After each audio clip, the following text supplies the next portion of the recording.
Quais são os inimigos do cérebro? Nossa massa cinzenta que está aqui e que é responsável por sermos o que somos, pela nossa identidade. O cérebro, ele é composto de várias partes. Então, essa é a primeira noção que a gente precisa ter, o conhecimento das estruturas cerebrais para a gente poder ter um entendimento do que está acontecendo, o que pode falhar, o que não pode falhar. Evolutivamente, o cérebro ele é composto de 3 partes principais. Uma chamada de tronco cerebral. Como o próprio nome diz, é a parte central, a vertente principal, onde vai se apoiar toda a nossa consciência.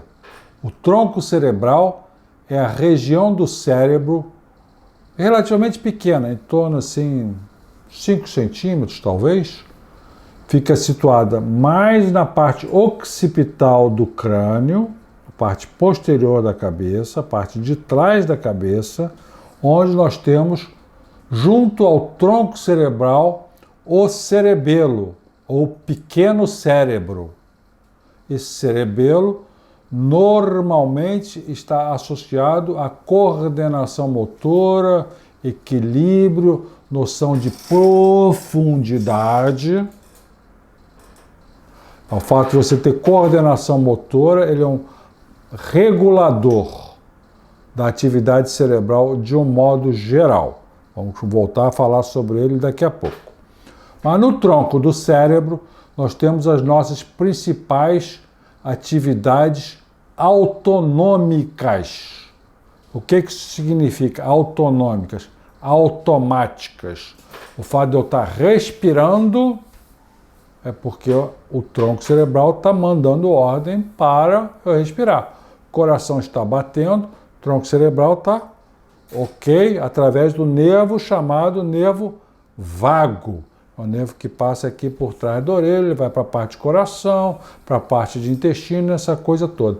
Todos vocês já ouviram falar, fulano de tal desmaiou porque teve uma manobra vagal, ou teve uma síncope vagal. Síncope é desfaleceu, perdeu a consciência.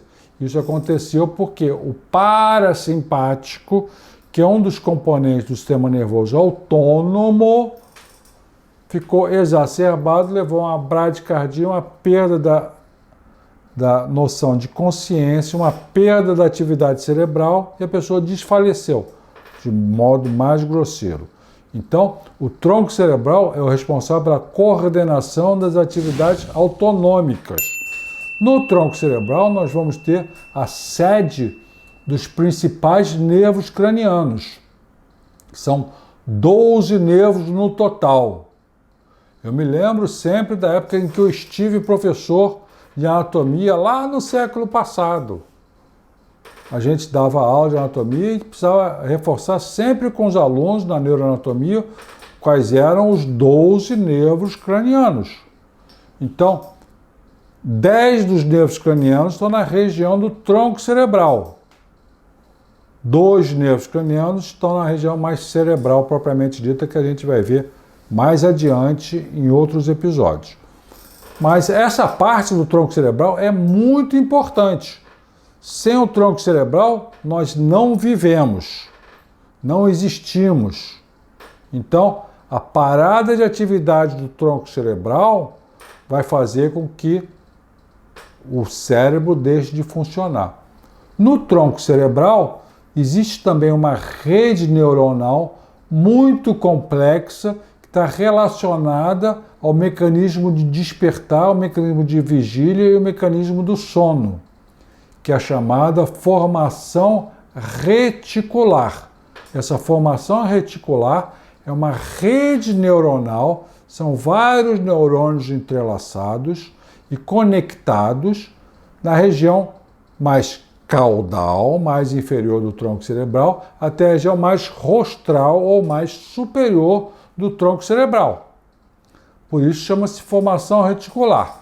Então a formação reticular, ela tem um componente de formação reticular ativadora e formação reticular inibidora.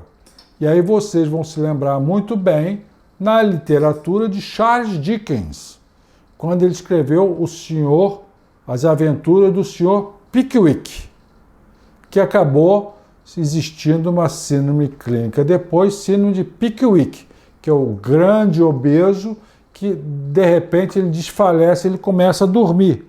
Por quê? Porque a formação reticular ativadora dessas pessoas mais obesas, de grande, com a chamada obesidade mórbida, elas fazem com que o cérebro trabalhe mais devagar. A formação reticular não consegue trabalhar de maneira adequada. Então a pessoa acaba tendo uma perda do grau de vigília e acaba desfalecendo. E o Sr. Pickwick, que era um camarada bem magrinho, de acordo com Charles Dickens, ele era um observador atento do ser humano, ou das coisas da natureza de um modo geral. Tem várias histórias muito interessantes do Sr. Pickwick. Mas ele se referia sempre a um carroceiro que conduzia uma carroça e era um camarada muito obeso. E o cavalo já sabia o caminho, porque o carroceiro, de repente, a carroça estava sacudindo, e ele começava a dormir. Então você vai ver um camarada muito obeso do seu lado, começa a dormir, é porque a formação reticular do tronco cerebral, o doutor Eduardo falou lá do tronco cerebral, não está funcionando muito bem. Então ele caiu no sono. Por sorte, o cavalo sabia o caminho de ir e voltar, porque o gordão lá, o obeso mórbido, acabava dormindo.